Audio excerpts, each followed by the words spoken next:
Boa noite, igreja. Amém? Vamos fazer uma oração? Deus, te agradeço por essa oportunidade que temos de nos unirmos aqui como igreja para ouvir a tua voz, Deus. Eu peço, Senhor, que o teu Espírito possa, Senhor, encontrar em nossos corações verdadeiro arrependimento, Senhor, corações que são ensináveis, corações que se curvam à tua vontade, corações que ouvem tua voz e obedecem, Senhor, corações que se prostram, Senhor. Pai, fala conosco, Senhor. Fala através da minha vida, fala através da tua palavra, Senhor. E que teu Espírito tenha liberdade em nosso meio, Deus. Eu te peço, te agradeço em nome de Jesus. Amém. Ah, nós temos vivido ah, uma época em que as pessoas são guiadas basicamente pelos seus próprios desejos. Pessoas buscam a todo momento encontrar a sua alegria, a sua satisfação, o seu prazer, de qualquer forma, validando qualquer comportamento, validando qualquer pensamento, né? Tudo para que se possa encontrar a felicidade, o prazer.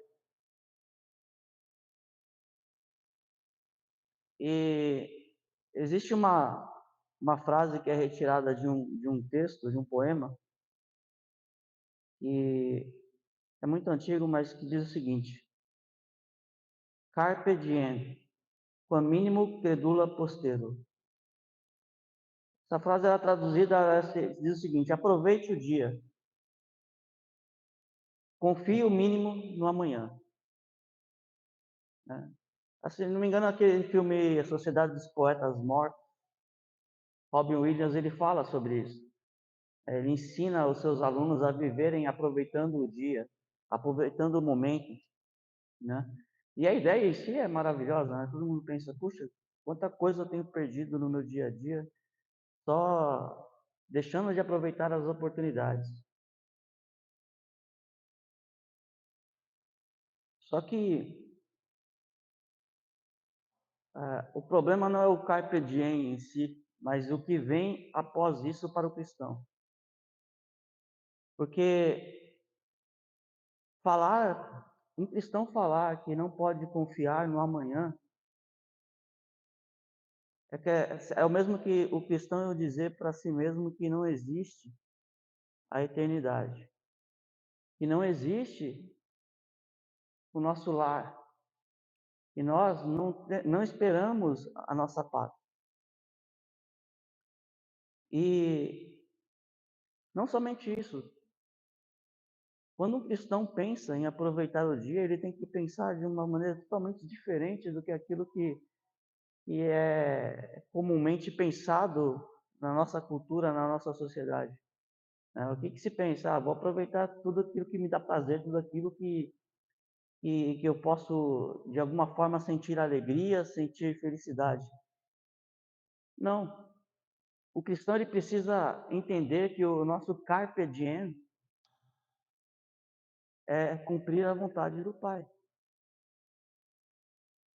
Porque o nosso dia aqui, ele é efêmero, a nossa vida ela vai passar aqui. E quando a gente fechar os nossos olhos aqui, a gente vai acordar na nossa verdadeira cidade celestial, na nossa verdadeira vida. Então, qual é o conceito que nós temos hoje como cristãos sobre viver aqui? A promessa que nós temos está no livro de João, no Evangelho de João, capítulo 14, versos 2 e 3. Fala assim, ó, na casa de meu pai há muitas moradas. Se não fosse assim, eu vou-lhe teria dito. Vou preparar-vos lugar. E quando eu for e vos preparar lugar, virei outra vez e vos levarei para mim mesmo, para que onde eu estiver, estejais vós também. Essa é a promessa que nós temos, né? E a Bíblia ainda vai adiante, ela fala o seguinte, para que nós aproveitemos a vida da seguinte forma. Efésios capítulo 5, verso 15 ao 17. Tenham cuidado com a maneira como vocês vivem, que não seja como insensatos, mas como sábios, aproveitando ao máximo cada oportunidade, porque os dias são maus. Portanto, não sejam insensatos, mas procurem compreender qual é a vontade do Senhor. E quando a gente fala em procurar compreender o que é a vontade do Senhor, é procurar cumprir a vontade do Senhor. Porque a vontade do Senhor ela está revelada na palavra. Então, se eu tenho uma promessa e tenho instrução de como viver, cabe a mim e a você perseverar, né? E hoje eu quero falar justamente sobre isso, sobre a perseverança cristã, sobre a maneira como eu e você devemos viver aqui e perseverando aqui. Amém? Queria convidá-los a ler comigo o texto. Se encontra no livro de 2 Timóteo,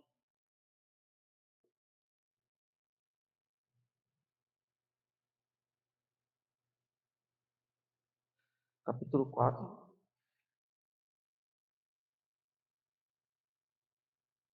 versos 1 até o 8.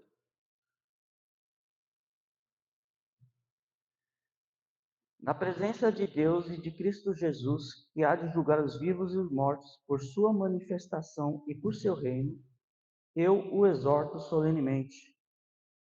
Pregue a palavra, esteja preparado a tempo e fora de tempo. Repreenda, corrija, exorte com toda a paciência e doutrina. Pois virá o tempo em que não suportarão a sã doutrina, pelo contrário, sentindo coceira nos ouvidos, segundo os seus próprios desejos, juntarão mestres para si mesmos. Eles se recusarão a dar ouvidos à verdade, voltando-se para os mitos. Você, porém, seja sóbrio em tudo, suporte os sofrimentos, faça a obra de um evangelista, cumpra plenamente o seu ministério. Eu já estou sendo derramado como uma oferta de bebida. Está próximo o tempo da minha partida. Combati o bom combate, terminei a corrida, guardei a fé. Agora me está reservada a coroa da justiça, que o Senhor, justo juiz, me dará naquele dia, e não somente a mim, mas também a todos os que amam a sua vinda. Esse texto que a gente acabou de ler, né, ele basicamente é uma passagem de bastão, né? O apóstolo Paulo ele está ali admoestando e ensinando e encorajando Timóteo a respeito do seu ministério. No capítulo anterior, ele fala para Timóteo a respeito do que o aguardava, de como era a geração em meio à qual Timóteo e Paulo estavam vivendo. Depois ele fala de como Paulo, ele mesmo se portou diante disso tudo, como ele cumpriu o seu ministério. E agora ele vem falar para Timóteo como Timóteo deveria se portar. E ele começa de uma maneira muito impactante. Versos 1 e 2, ele fala assim: na presença de Deus e de Cristo Jesus, que há de julgar os vivos e mortos, por sua manifestação e por seu reino, eu o exorto solenemente. Pregue a palavra, esteja preparado a tempo e fora de tempo, repreenda, corrija, exorte, com toda paciência e doutrina. Gente, Paulo ele não somente aqui está dando um conselho para Timóteo, né, sobre como ele acha que Timóteo deveria exercer o seu ministério. Mas ele vai muito mais além disso. Ele fala assim, olha, na presença de Deus e de Jesus Cristo. E quando ele fala na presença de Deus e de Jesus Cristo, ele ainda pega mais pesado. Ele fala que há de julgar os vivos e os mortos. Então ele se coloca numa figura de que está testemunhando, testificando aquilo que ele fez, como ele viveu e como se deve viver a vida cristã, diante de um Deus que está ali como um juiz.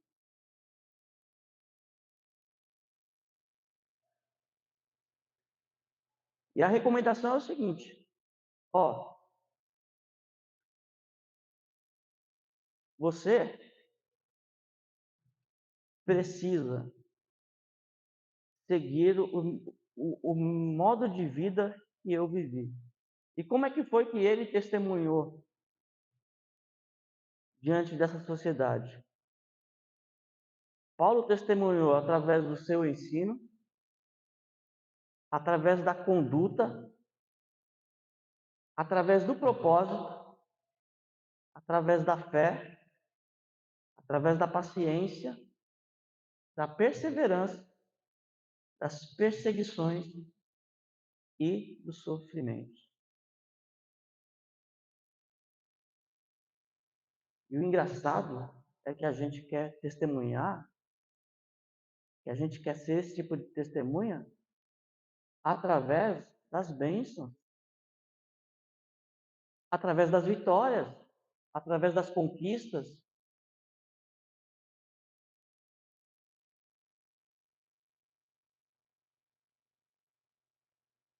Quando, e não se iluda, assim, Paulo ele não falou isso para Timóteo somente. A gente tem que parar de ler a Bíblia pensando que a gente está com uma pá na mão que a gente vai jogando para os outros. A Bíblia deve ser lida como se você estivesse cortando uma enxada. E você pega aquilo e joga para cima da sua própria vida, para o seu coração. Eu preciso ser confrontado com isso. Então, quando ele fala que Timóteo deve viver dessa forma, ele está falando para mim e para você, igreja. E nós devemos viver dessa forma. E aí a gente se acha no direito de tentar testemunhar de outras formas. Olha só que, como Paulo fala no capítulo anterior, no capítulo 3, versos 10 e 11, olha como ele fala que ele viveu diante de tudo que ele tinha que fazer. 2 Timóteo 3, 10 a 11. Mas você tem seguido de perto o meu ensino, a minha conduta, o meu propósito, a minha fé, a minha paciência, o meu amor, a minha perseverança, as perseguições e os sofrimentos que enfrentei, coisas que me aconteceram em Antioquia, Icônio e Listra. Quanta perseguição eu suportei, mas de todas as coisas o Senhor me livrou. É de conhecimento que Paulo apanhou, Paulo foi encarcerado, Paulo foi quase morto, Paulo sofreu naufrágios e viveu uma vida, a gente pode até dizer, pobre. Quando ele era chamado para, sim, ele tinha condições de ter sido uma autoridade no meio de Israel. Se ele continuasse na vida dele, né? Ele era o prodígio dos fariseus ali. Ele é o discípulo mais promissor do mais conceituado mestre da lei judaica, segundo o farisaísmo. Então ele tinha um peso enorme, ele tinha uma vida diante dele que era tudo que um judeu poderia querer. Ao invés disso, ele abre mão e escolhe essa vida de sofrimento, perseguição, necessidades, prisões, abandono.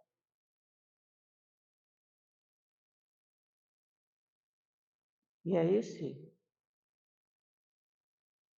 o tipo de vida cristã que eu e você somos chamados a viver.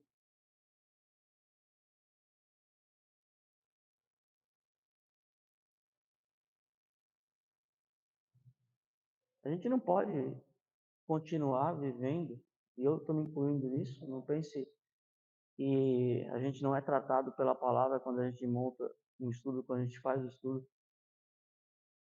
Mas a gente não pode continuar vivendo um cristianismo que a gente encara como se fôssemos isentos de toda e qualquer responsabilidade.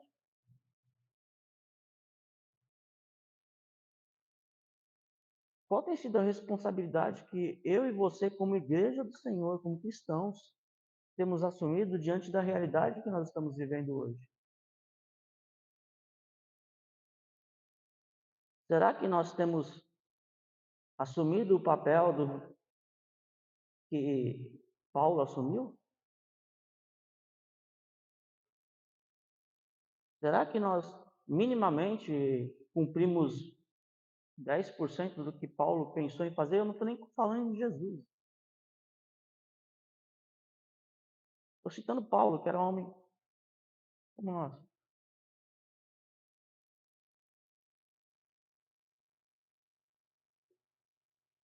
Segundo Timóteo, capítulo 4, o verso 2 fala o seguinte: pregue a palavra, esteja preparado a tempo e fora de tempo, repreenda, corrija, exorte com toda a paciência e doutrina. E aí, quando ele fala que a gente tem que estar preparado, é estar preparado no sentido de uma batalha, de uma guerra espiritual. Quantos aqui conhecem a armadura cristã? Conhecem ou não? Tá me assustando. Efésios 6:13 fala o seguinte, ó: por isso, vistam toda a armadura de Deus para que possam resistir no dia mau e permanecer inabaláveis depois de terem feito tudo. A gente conhece a armadura cristã, né? Capacete da salvação, calçado da preparação do evangelho, a couraça da justiça.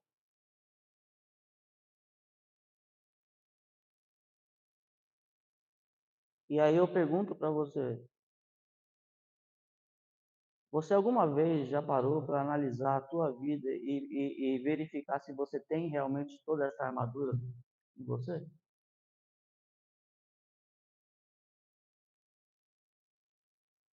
Será que se você e eu fizéssemos hoje uma verificação, será que a gente poderia, como num checklist, colocar que está tudo ok, ó, tá aqui, tenho isso, tô com isso, aquilo.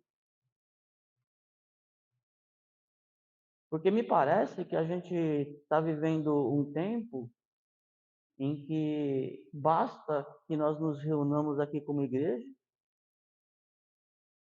a gente é alimentado da palavra, mas a gente não vive nada lá fora, no sentido de que eu assumo uma responsabilidade de ser realmente igreja lá fora.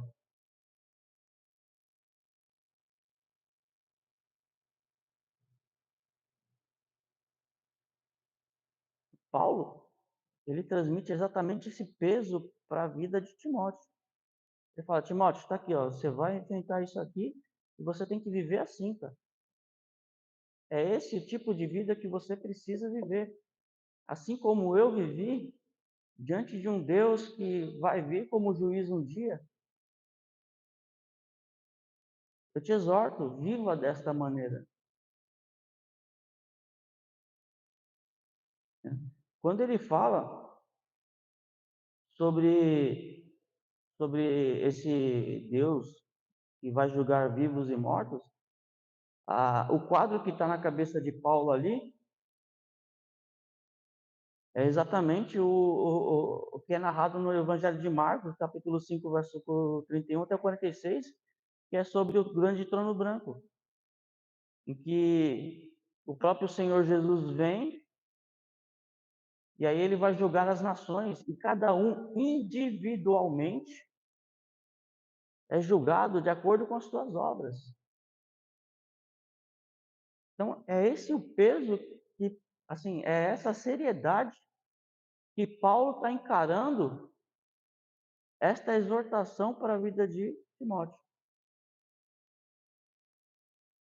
Apocalipse 20, verso 15. Olha só o que acontece nesse julgamento. Se o nome de alguém não foi encontrado no livro da vida, este foi lançado no lago de fogo.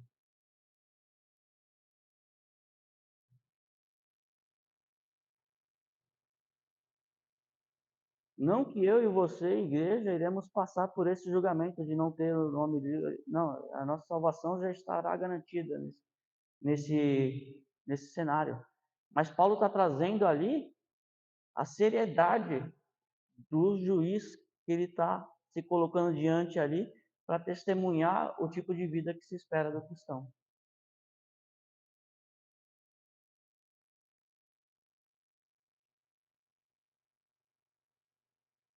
E Timóteo ele vai viver esse tipo de vida diante do seguinte cenário. 2 Timóteo 4, do verso 3 até o 4. Pois virá o tempo em que não suportarão a sã doutrina. Pelo contrário, sentindo com cera nos ouvidos, segundo os seus próprios desejos, juntarão mestres para si mesmos. Eles recusarão a dar ouvidos à verdade, voltando-se para os mitos. E aí eu pergunto, lembra algum comportamento de alguma sociedade em algum tempo, por acaso? Não sei se a gente consegue fazer alguma relação, talvez passado, presente.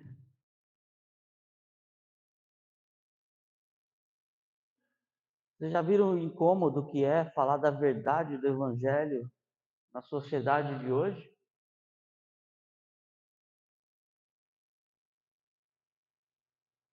A primeira reação que você obtém é ódio. As pessoas odeiam ouvir a verdade do Evangelho. Sabe por quê? Porque incomoda, porque confronta.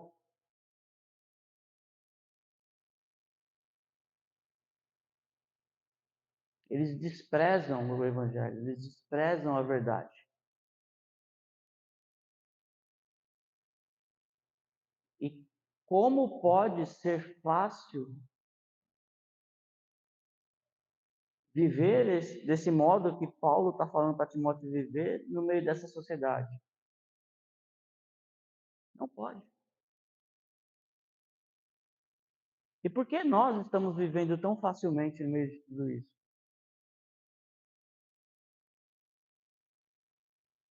Porque nós não estamos arcando com a responsabilidade. Porque nós estamos simplesmente nos limitando a vir à igreja, estudar a palavra, fazemos os nossos devocionais, participamos das comunhões, mas não fazemos o que devemos fazer.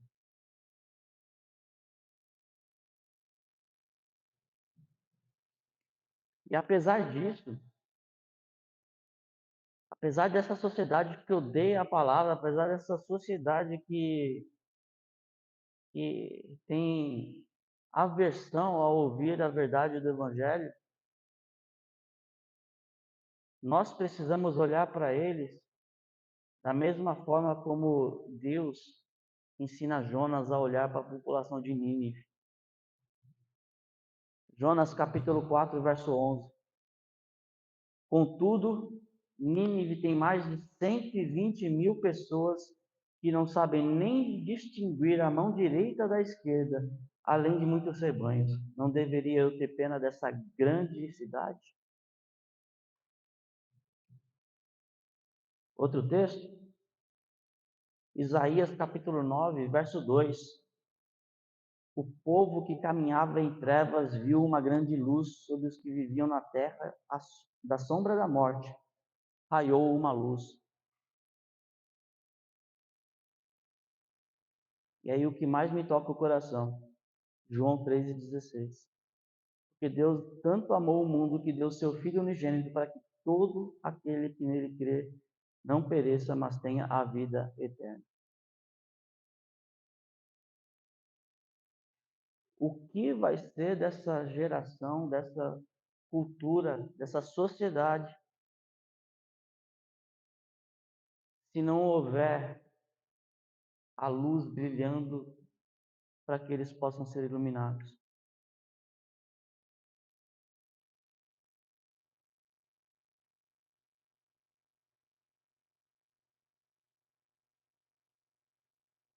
Porque nós pensamos que não cabe a nós, movidos por esse amor que o mestre teve e olhou para nós perdidos ali, porque nós estávamos ali na mesma situação, perdidos em trevas, sem luz, e movido por um amor tão imenso, vem e se faz homem e morre por nós ali na cruz só para nos salvar. O que me faz pensar que eu não posso, que eu não devo esse mesmo amor para este.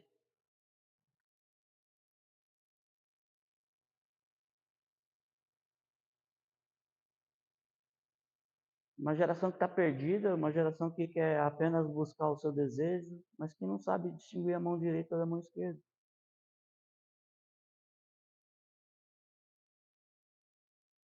E aí, eu vou para o meu trabalho, cumpro as minhas tarefas, volto para casa, mas sou minimamente incapaz de dobrar os meus joelhos e orar em favor daquelas vidas que eu encontro todos os dias, de segunda a sexta. Eu convivo 8 horas constantemente. E muitas vezes eu sento à mesa para compartilhar uma refeição. Mas quando eu dobro os meus joelhos, eu penso apenas naquilo que eu preciso.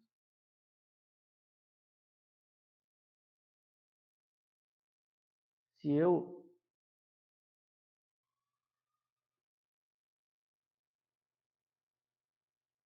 se eu ignoro o exemplo de Jesus, que deixou toda a sua glória, deixou o seu trono e veio aqui só porque me amou, e eu ignoro o id dele, que está em Marcos 16, do verso 15 até 16, e disse: eles vão pelo mundo todo e pregam o evangelho a todas as pessoas. Quem crer e for batizado será salvo, mas quem não crer será condenado. Se eu ignoro esse id, se eu ignoro essa ordenança, se eu ignoro o chamado que eu tenho também para ser luz do mundo, Mateus 5, 14 e 16. Vocês são a luz do mundo, não se pode esconder uma cidade construída sobre um monte. E também ninguém acende uma candeia e coloca debaixo de uma vasilha. Pelo contrário, coloca no lugar apropriado e assim ilumina a todos os que estão na casa. Assim brilha a luz de vocês diante dos homens, para que vejam as suas boas obras e glorifiquem ao Pai de vocês que está nos céus. Se eu ignoro esse chamado para ser luz, se eu ignoro o exemplo de Jesus, se eu ignoro o id de Jesus,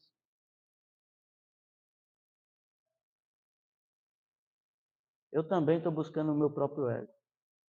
Porque eu não estou vivendo o evangelho que deve ser vivido. Eu não estou cumprindo a carreira cristã para a qual eu e você fomos chamados. Mas eu estou buscando o desejo do meu coração. E fica o alerta para mim e para você que não cumprimos essas ordenanças. Ezequiel capítulo 33, verso 6. Mas, se a sentinela vir chegar a espada e não tocar a trombeta para advertir o povo, e a espada vier e tirar a vida de um deles, aquele homem morrerá por causa da sua iniquidade. Mas considerarei a sentinela responsável pela morte daquele homem. Esse texto está falando sobre o dever do profeta. E eu e você somos os profetas dessa geração. Quando nós não anunciamos a verdade, a espada virá sobre aquele que morreu na sua iniquidade. E o que está dizendo nesse texto é que seremos considerados culpados da morte daqueles.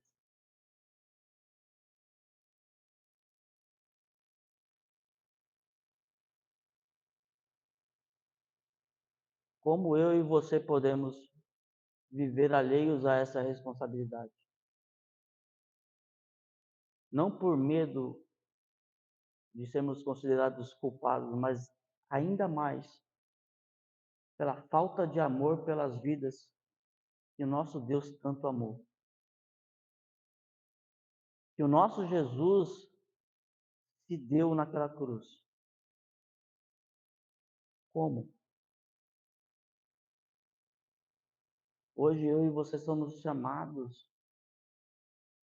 a nos voltar para a verdadeira vida cristã. Estamos chamados a viver um evangelho de responsabilidade, no qual já não cabe mais apenas aquilo que eu preciso, aquilo que eu desejo, as bênçãos que eu busco, mas que vem primeiro o reino de Deus. Buscai primeiro o reino dos céus e todas as outras coisas vos serão acrescentadas. E parece que a gente esqueceu da primeira parte, né? Buscai o reino de Deus.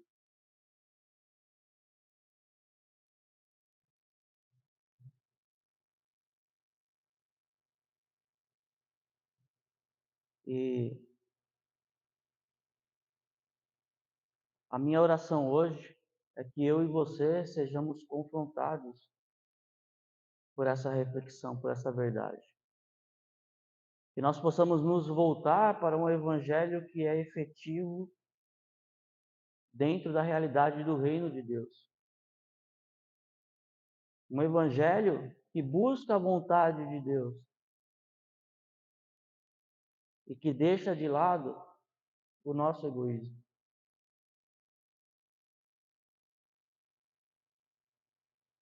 Nós, como igreja, estamos vivendo literalmente o princípio das dores.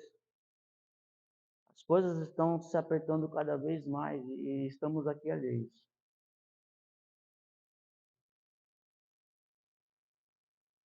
Estamos aqui preocupados com a economia, estamos preocupados com a política, estamos preocupados com tantas coisas.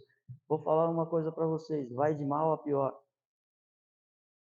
E quando melhorar, a casa caiu para quem viu melhorar. Porque quer dizer que já está na primeira metade da grande tribulação. Então tira os teus olhos dessas coisas e coloca os teus olhos no reino de Deus. Coloca o teu coração no reino dos céus. Vamos nos levantar como igreja e viver um evangelho efetivo. Um evangelho que não busca as bênçãos, um evangelho que não busca simplesmente a prosperidade, que não busca o bem-estar, mas que reflete realmente aquilo que a gente vê Paulo falando aqui.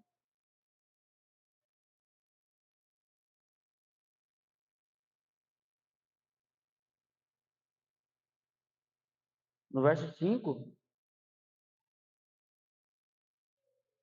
Paulo prossegue: Você, porém, seja sóbrio em tudo, suporte os sofrimentos, faça a obra de um evangelista, cumpra plenamente o seu ministério.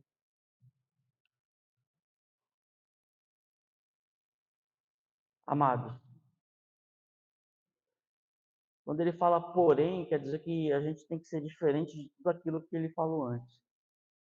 Que apesar de uma geração que busca os seus interesses, que busca o seu próprio ego, que não gosta da verdade, nós temos aqueles que procuram ser confrontados pela verdade.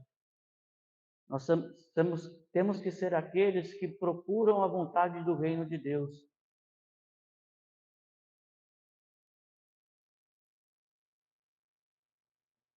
E acima de tudo, nós precisamos ser aqueles que cumprem plenamente o nosso ministério. Sabe qual é o meu e o teu ministério? Ir por todo mundo pregar o evangelho a toda criatura. Quem crer e for batizado será salvo. Sabe como você vai cumprir plenamente esse ministério, igreja? 1 João capítulo 3, verso 16. Nisto conhecemos o que é o amor. Jesus Cristo deu a sua vida por nós e devemos dar a nossa vida por nossos irmãos. Em outras palavras, está dizendo que nós precisamos amar vidas acima de todas as coisas, até mesmo em detrimento da minha própria vida. E é muito bonito eu falar isso aqui agora na prática que o bicho dói.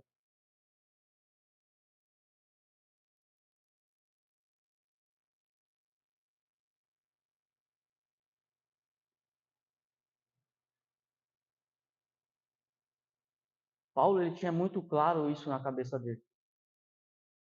Paulo enxergava isso de uma forma tão clara que se ele cantasse hoje aqui alguns louvores que nós cantamos comumente aqui, como Quero te conhecer, o que ele teria em mente seria a seguinte coisa. Filipenses capítulo 3, verso 10 até o 11. Olha como Paulo queria conhecer a Cristo. Quero conhecer a Cristo, ao poder da sua ressurreição e a participação em seus sofrimentos, tornando-me como ele em sua morte, para de alguma forma alcançar a ressurreição dentre os mortos.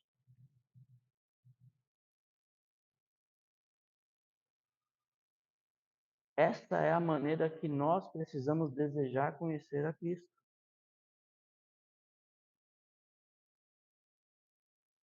Desejando participar dos sofrimentos dele, se tornando como ele na morte dele na cruz.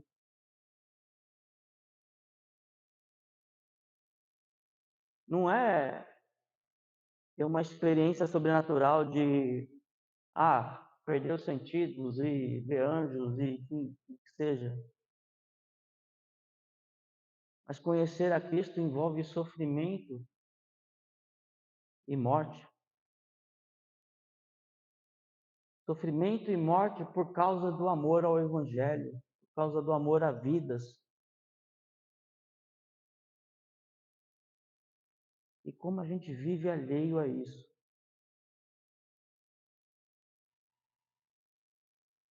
Como a gente vive a parte dessa verdade. Hoje é culto de Santa Ceia. E a gente está celebrando aquilo que Cristo fez por nós na cruz. Então, vamos nos alegrar nisso, porque foi uma grande salvação. É uma grande vitória, é uma grande bênção, é graça, é misericórdia. Só que cabe a nós agora também nos deixar morrer naquela cruz. Deixar que o mundo veja a luz de Cristo brilhando em nós. Cabe a mim e cabe a você cumprir plenamente o nosso ministério.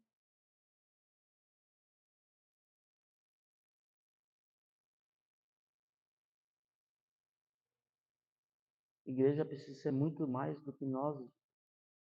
Quando eu digo nós, eu falo tanto aqui da nossa igreja como a igreja, de um modo geral, pensa que está vivendo. A igreja precisa ser efetiva.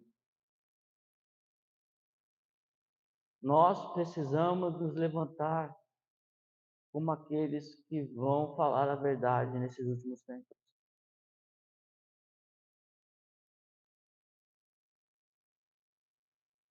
Muitos estão indo a passos largos para o inferno sem ouvir essa verdade. E nós estamos aqui preocupados com tantas outras coisas, com tantas necessidades, tantas coisas que nos envolvem no dia a dia, e incapazes de pensar aquilo que fomos chamados para fazer como cristãos.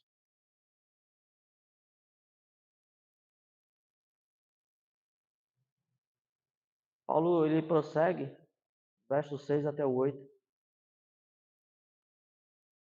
Eu já estou sendo derramado como uma oferta de bebida. Está próximo o tempo da minha partida. Combati o bom combate, terminei a corrida, guardei a fé. Agora me está reservada a coroa da justiça que o Senhor, justo juiz, me dará naquele dia, e não somente a mim, mas também a todos que amam a sua vinda. A oferta de bebida era literalmente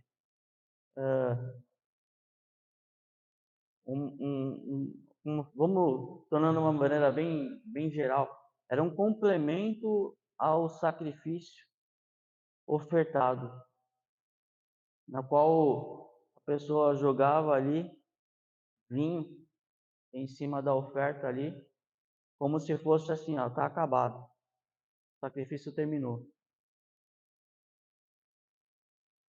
E era assim que Paulo estava se enxergando nessa hora.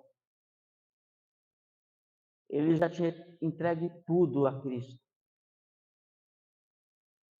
E sabendo que a vida dele já estava próxima a se acabar, ele fala assim, ó, tá aqui, essa foi a minha oferta, Senhor.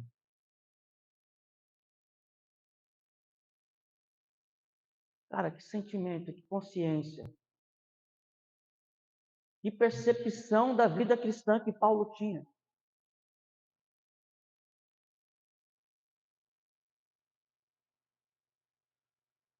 Enquanto isso, o Jonatas não quer sofrer nada. Falou em se entregar como sacrifício, o Joey está correndo para o outro lado. É Otávio. Pessoa que eu não ia te citar hoje, né, Otávio? É impossível. Enquanto isso, o cristão de hoje não quer sofrer, não quer deixar de lado a sua vontade, não quer deixar de lado as suas necessidades, não quer deixar de lado nada, ele só quer receber as bênçãos, ele quer ser cabeça e não cauda, ele quer ser vitorioso.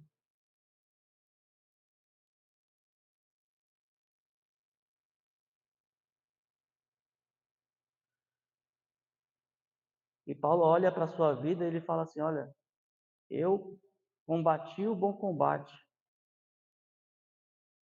terminei a corrida e olha, guardei a minha fé.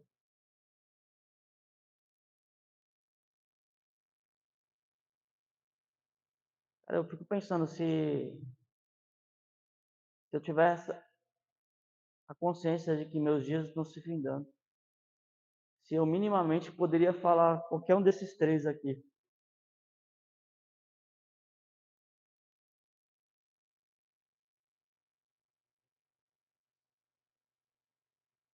Nós não somos nem sombra do que um cristão deveria ser.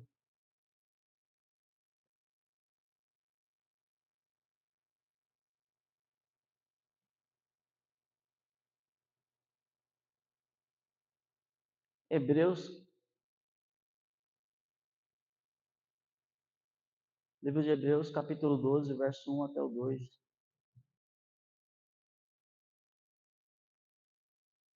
Portanto, também nós, uma vez que estamos rodeados por tão grande nuvem de testemunhas, livremo-nos de tudo que nos atrapalha e do pecado que nos envolve e corramos com perseverança a corrida que nos é proposta, tendo os olhos fitos em Jesus, autor e consumador da nossa fé. Ele, pela alegria que lhe fora proposta, suportou a cruz, desprezando a vergonha, e assentou-se à direita do trono de Deus.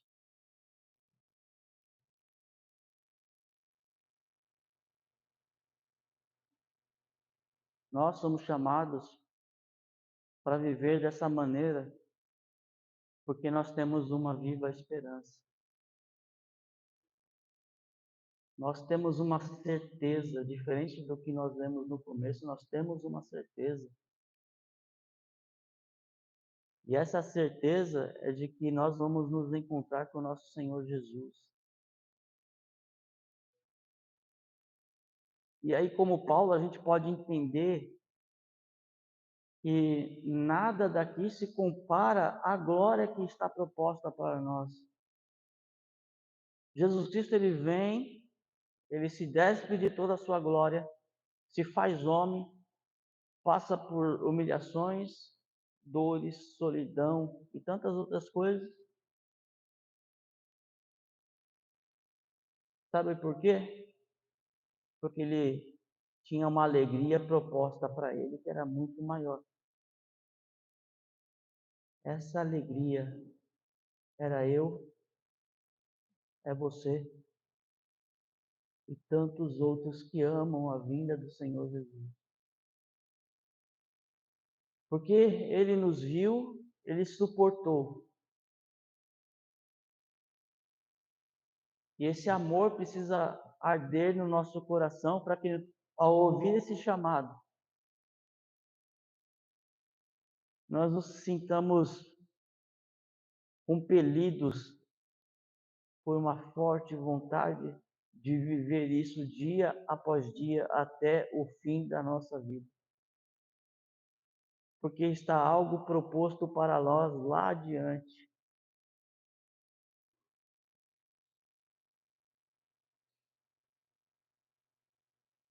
E isso que está proposto para a gente é a coroa da justiça. O versículo 8 que fala: agora me está reservada a coroa da justiça, e o Senhor, justo juiz, me dará naquele dia. E não somente a mim, mas também a todos que amam a sua vinda. Essa coroa da justiça, ela é o ponto final na obra de justificação que eu e você vivemos aqui diariamente. A coroa da justiça é aquele momento em que nós vamos nos encontrar com o Senhor Jesus. E ele fala: vem, entra no descanso eterno.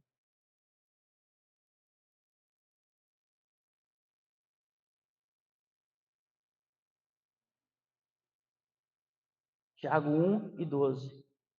Feliz é o homem que persevera na provação, porque depois de aprovado receberá a coroa da vida que Deus prometeu aos que o amam. Apocalipse 2:10. Não tenha medo do que você está prestes a sofrer. Saibam que o diabo lançará alguns de vocês na prisão para prová-los, e vocês sofrerão perseguição durante 10 dias. Seja fiel até a morte, e eu lhe darei a coroa da vida. Quão real é essa promessa no teu coração e no meu coração?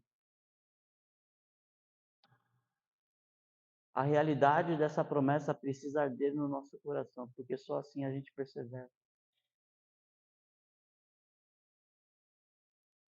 Só assim nós vamos perseverar até o fim, porque sabemos aquilo que está proposto para nós.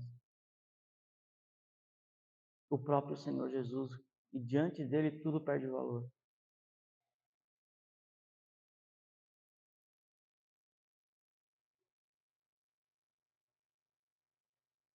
Filipenses 1:6 fala assim: estou convencido de que aquele que começou a obra em vocês vai completá-la até o dia de Cristo Jesus. Eu e você somos obra. Eu e você somos casa em construção. E o nosso Deus vai completar essa boa obra em nós. Só que eu e você precisamos nos arrepender. Nós precisamos entregar os nossos corações em arrependimento e submissão à vontade de Deus hoje e todos os dias. Porque, apesar de sermos fracos, incapazes, falhos, a gente não faz isso na nossa força. 1 Coríntios capítulo 1, verso 8. Ele os manterá firmes até o fim, de modo que vocês serão irrepreensíveis no dia de nosso Senhor Jesus Cristo. É Ele que vai nos sustentar. É Ele que vai nos levar até aquele dia. E lá nós seremos achados irrepreensíveis. Só que para isso, eu e você precisamos entregar os nossos corações em submissão a esse tipo de vida cristã.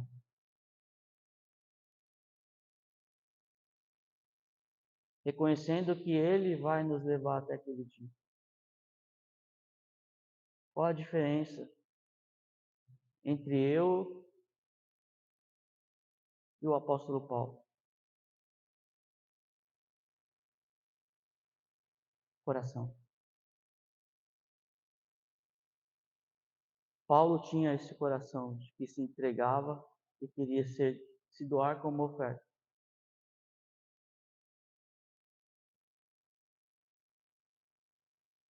O nosso coração precisa ser como esse. Cristão significa pequeno Cristo. Então, o meu coração precisa ser alinhado com o coração de Jesus. Que possa haver um verdadeiro arrependimento em nós hoje. Que nós possamos de verdade buscar viver de acordo com essa responsabilidade que somos chamados a viver enquanto cristão. E, acima de tudo, perseverar nessa caminhada.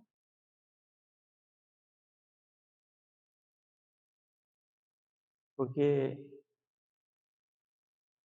a caminhada ela vai ser cheia de espinhos e dolorosa.